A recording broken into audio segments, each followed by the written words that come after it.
പരീക്ഷ നടത്തിപ്പിലും റാങ്ക് പട്ടിക നിർണയത്തിലും തിരിമറി നടത്തി വിശ്വാസ്യത തകർത്ത പബ്ലിക് സർവീസ് കമ്മീഷനെതിരെ കേന്ദ്ര ഇടപെടൽ നേടാൻ ലോക് ഭവൻ ഒരുങ്ങുന്നു. കമ്മീഷനിൽ നടന്നിട്ടുള്ള അനധികൃത നിയമനങ്ങളെക്കുറിച്ചുള്ള ക്രൈംബ്രാഞ്ച് അന്വേഷണ റിപ്പോർട്ട് ഗവർണർ അടിയന്തരമായി ചോദിച്ചു വാങ്ങും. ഭരണസമിതിയിലെ പ്രമുഖരിലേക്ക് അന്വേഷണത്തിന്റെ നിഴൽ നീളുന്നതാണ് ലോക് ഭവന്റെ ദ്രുതഗതിയിലുള്ള നീക്കത്തിന് കാരണം. നേരത്തെ സാജു ജോർജ് ലോക് ഭവനിലെത്തി ഗവർണറെ കണ്ട് കാര്യങ്ങൾ വിശദീകരിച്ചിരുന്നു.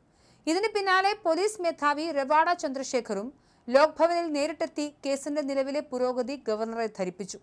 ഉന്നതതല അന്വേഷണം ഏത് ഘട്ടത്തിലാണ് എത്തിയതെന്നും അടുത്ത നടപടികൾ എന്തൊക്കെയാണെന്നും ഗവർണർ പോലീസിനോട് വിശദമായി ചോദിച്ചറിഞ്ഞു. സ്വതന്ത്ര ഭരണഘടനാ സ്ഥാപനമായതിനാൽ PSCയെ സ്ഥാനത്തു നിന്നും നീക്കാനോ പിരിച്ചുവിടാനോ സംസ്ഥാന സർക്കാരിനോ ഗവർണർക്കോ വിവേചന അധികാരമില്ല.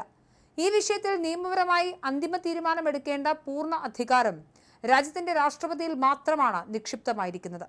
ഭരണഘടനാ പദവി ദുരുപയോഗം ചെയ്തതായി തെളിഞ്ഞാൽ രാഷ്ട്രപതി കമ്മീഷനെതിരായ ആരോപണങ്ങൾ രാജ്യത്തെ ഉന്നത നീതിപീഠത്തിന്റെ പരിശോധനയ്ക്ക് വിടും.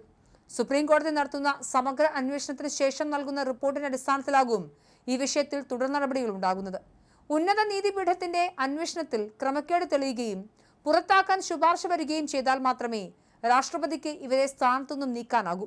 അതിനിടയിലെ ഇടക്കാല നടപടികൾക്ക് ലോക് ഭവന് ഭരണഘടനാപരമായ പ്രത്യേക അധികാരങ്ങൾ കൈവശമുണ്ട്. കേസന്വേഷണം പൂർത്തിയാകുന്നതുവരെയോ തുടർന്നുള്ള നിയമ നടപടികൾ നടക്കുമ്പോഴോ ഭരണസമിതിയെ സസ്പെൻഡ് ചെയ്തു നിർത്താൻ ഗവർണർക്ക് പൂർണ്ണ നിയമപരമായ അധികാരമുണ്ട്. ഈ പ്രത്യേക പവർ പ്രയോജനപ്പെടുത്താനാണ് നിലവിൽ ലോക് ഭവൻ ഗൗരവമായി ആലോചിക്കുന്നത്. ക്രമക്കേടുകളിൽ ശക്തമായ നടപടി ഉണ്ടാകുമെന്ന മുന്നറിയിപ്പാണ് ഇതിലൂടെ വ്യക്തമാകുന്നത്. നിയമവിരുദ്ധ നിയമനങ്ങൾക്കായി ഉദ്യോഗസ്ഥർ വൻ ഗൂഢാലോചന നടത്തിയെന്ന കണ്ടെത്തലിൽ തട്ടിപ്പ് നടത്തിയവർക്കെതിരെ ജാമ്യമില്ലാ വകുപ്പുകളാണ് പോലീസ് ചുമത്തിയിട്ടുള്ളത്. അർഹതയില്ലാത്തവർക്കായി തസ്തികകൾ തിരിമറി ചെയ്തത് കേസിന്റെ വ്യാപ്തിയും ഗൗരവവും വൻതോതിൽ വർദ്ധിപ്പിച്ചിട്ടുണ്ട്. വഞ്ചന നടത്തുകയും സാമ്പത്തിക നേട്ടമുണ്ടാക്കാൻ ഔദ്യോഗിക പദവികൾ ദുരുപയോഗം ചെയ്യുകയും ചെയ്ത കേസിൽ പ്രതികൾക്ക് കഠിന തടവും ലഭിച്ചേക്കാം.